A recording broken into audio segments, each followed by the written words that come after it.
Hello dear students, आप सभी का स्वागत है डॉक्टर सड्डा के इस ब्यूटीफुल यूट्यूब लर्निंग प्लेटफॉर्म पे। मैं परमवीर सिंह आप सभी का स्वागत करता हूं।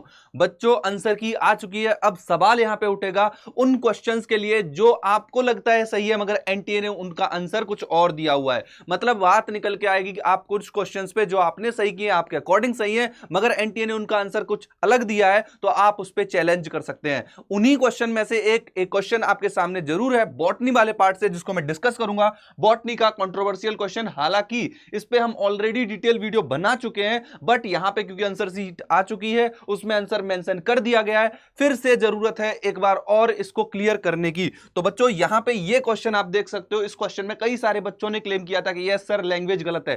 क्वेश्चन क्या था, दोबारा से पढ़ लेते हैं।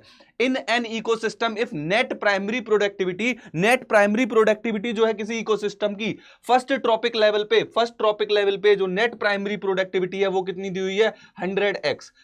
फर्स्ट ट्रॉपिक लेवल पे नेट प्राइमरी प्रोडक्टिविटी 100x दी हुई है। What will be the gross primary productivity of the third trophic level of the same ecosystem. पहली बात यहां पे जो गलत थी, मैं तब भी बोल रहा था अभी भी बोल रहा हूं कि थर्ड ट्रॉपिक लेवल पे ग्रॉस प्राइमरी प्रोडक्टिविटी की बात नहीं होती। ठीक है, गलत ये था।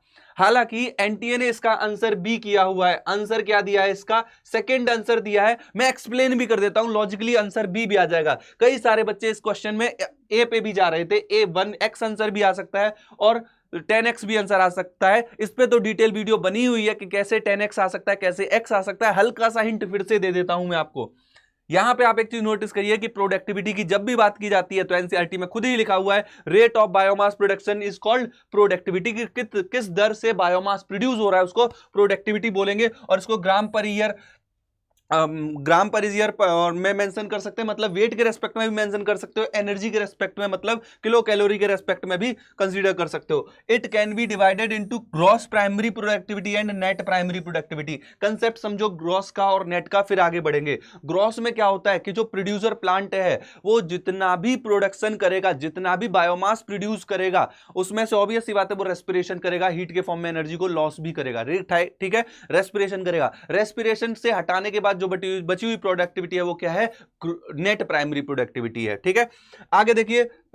इस considerable amount of GPP is utilized by the plant in respiration. इसी में से रेस्पिरेशन में वो यूज करता है और बचे हुए पार्ट को क्या बोलते हैं, नेट प्राइमरी प्रोडक्टिविटी। यहां पे आप नेट प्राइमरी प्रोडक्टिविटी और ग्रॉस प्राइमरी प्रोडक्टिविटी समझ गए हो। जरा अब इस क्वेश्चन में देखो क्या कह रहा है। इस क्वेश्चन में ये बोल रहा है, ध्यान से सुनना मेरी बात, कि ये इस क्वेश्चन में बोल रहा है कि in ecosystem net primary productivity, आपको जो नेट प्राइमरी प्रोडक्टिविटी दी हुई है एनपीपी दी हुई है, एनपीपी दी हुई है कितनी, 100x। एनपीपी क्या दी हुई है, 100x, राइट। और पूछ क्या रहा है, what would be GPP gross primary productivity of third trophic level. मतलब ये फर्स्ट ट्रॉपिक लेवल हो गई, अब ऑब्वियस सी बात है ये सेकंड ट्रॉपिक लेवल आएगी। अब ये जो नेट प्राइमरी प्रोडक्टिविटी है ये ट्रांसफर हो जाएगी कहां पे, नेट प्राइमरी प्रोडक्टिविटी ट्रांसफर हो जाएगी सेकंड ट्रॉपिक लेवल पे। और सेकंड ट्रॉपिक लेवल पे आप क्या देखोगे, कितनी ट्रांसफर होगी, 10% ट्रांसफर होती है, नॉर्मली ऐसा कहते हैं। बट अगर मान लो कि ये 100x ही सेकंड पे ट्रांसफर हो रही है, मतलब नेट प्राइमरी प्रोडक्टिविटी ही अवेलेबल होती है सेकंड ट्रॉपिक के लिए, तो मान लो सेकंड के लिए अवेलेबल कितनी है, 100x। और फिर ये आ जाएगी थर्ड ट्रॉपिक लेवल पे इस 100x का जो अमाउंट है वो ट्रांसफर होगा, वो क्या हो जाएगा, 10x, राइट। अब ये जो 10x आएगी, 10x क्या आ जाएगी बेटा, ग्रॉस प्राइमरी प्रोडक्टिविटी, क्योंकि इसमें से भी कुछ अमाउंट जो यूज होगा हीट में यूज हो जाएगा। इस रेस्पेक्ट में आप निकाल सकते हो कि जो 10x आ रही है ये क्या है बेटा, ग्रॉस प्राइमरी प्रोडक्टिविटी आ रही है किस पे, ग्रॉस प्राइमरी प्रोडक्टिविटी आ रही है किस पे, ये आ रही है थर्ड ट्रॉपिक लेवल पे। क्योंकि 100x जो अवेलेबल है वो सेकंड के लिए अवेलेबल है, इसका 100x का वो 10% ही ट्रांसफर होगा, राइट। 90% किस में चला जाएगा, हीट में, तो 90% किस में चला जाएगा, 90% हीट में। तो जो ट्रांसफर होगी वो क्या होगी, 10x ट्रांसफर होगी, राइट। और जो ट्रांसफर हो रही है 10x, अब ये जो 10x है ये ग्रॉस प्राइमरी प्रोडक्टिविटी है, इसमें भी अब नेट जो निकालोगे, जो नेट होगी वो क्या होगी, वो तो फिर x ही रह जाएगी। जो नेट होगी ना, नेट जो होगी वो x बचेगी, मगर ग्रॉस प्राइमरी प्रोडक्टिविटी क्या होगी, 10x होगी। तो इसीलिए एनसीईआरटी की इन लाइनों के अकॉर्डिंग जो ग्रॉस प्राइमरी प्रोडक्टिविटी एनटीए ने आंसर भी किया है, वो आंसर सेकंड किया है। आंसर क्या किया है, 2 किया है, 10x इसका आंसर किया हुआ। मुझे उम्मीद है आप समझ भी पा रहे होगे। इस वाले डायग्राम से भी देख लो कि इस पर्टिकुलर लेवल पे मान लो क्या बोला गया है कि यहां पे जो नेट प्राइमरी प्रोडक्टिविटी है, यहां पे जो नेट प्राइमरी प्रोडक्टिविटी है, नेट प्राइमरी प्रोडक्टिविटी एनपीपी की जो वैल्यू है, नेट प्राइमरी प्रोडक्टिविटी की वैल्यू कितनी है 100x, और 100x को क्या बोलते हैं, नेट प्राइमरी प्रोडक्टिविटी इज वो बायोमास है जो अवेलेबल होता है सेकंड ट्रॉपिक लेवल के लिए। तो मतलब ये ट्रांसफर हो गया सेकंड ट्रॉपिक लेवल पे, राइट। 100x कहां ट्रांसफर हो गया, सेकंड ट्रॉपिक लेवल पे, इसका 90% क्या हो जाएगा, यूटिलाइज हो जाएगा, और 10% ही अगली ट्रॉपिक लेवल पे ट्रांसफर होगा, तो 10x। ये जो ट्रांसफर हुआ ये उसके लिए ग्रॉस प्राइमरी प्रोडक्टिविटी होगी, राइट। और इस पर्टिकुलर थर्ड ट्रॉपिक लेवल पे जो नेट वाली वैल्यू होगी, वो नेट जो होगी, वो जो ये अपने बायोमास में इंक्लूड कराएगा, वो क्या रहेगी, x रहेगी, राइट। तो इसलिए इस पर्टिकुलर मैनर में एनटीए ने इसको क्या किया है, 10x आंसर किया हुआ है। मुझे उम्मीद है अब आपको समझ में आ गया होगा। मगर बच्चों, मगर यहां पे एक बात और निकल के आती है कि इस क्वेश्चन की लाइनिंग में अगेन बोलूंगा, इस क्वेश्चन की जो फ्रेमिंग है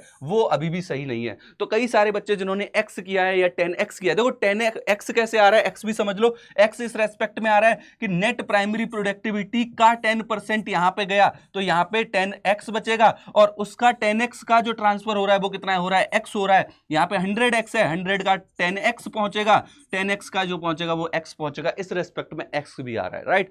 मगर मैं अगेन यही बोलूंगा, इस क्वेश्चन में अभी भी कई सारी ऐसी कमियां थी जो क्लियर नहीं कर रही कि ये क्वेश्चन एकदम सही है। इसीलिए डॉक्टर सड्डा की जो टीम है, यहां से जो हमारे प्यारे स्टूडेंट्स हैं, उनके थ्रू हम जरूर क्वेश्चन को क्लेम करवाएंगे, जिससे ये क्लियर हो सके, एनटीए को पता चल सके कि ये क्वेश्चन सही फ्रेमिंग नहीं था, और इसका बोनस पॉइंट बच्चों को सभी को मिल सके। डॉक्टर सड्डा की टीम बिल्कुल यहां से ये काम करवाएगी, जिससे मैक्सिमम बच्चे जिन्होंने आंसर x किया या 10x किया, उन सबको मार्क्स मिल सके। अगर आप फाइनेंशियली आपको कोई प्रॉब्लम नहीं है तो आप भी जरूर इसको क्लेम कर दीजिए, अदरवाइज हमारी तो जिम्मेदारी है ही, हम इसको जरूर क्लेम करेंगे।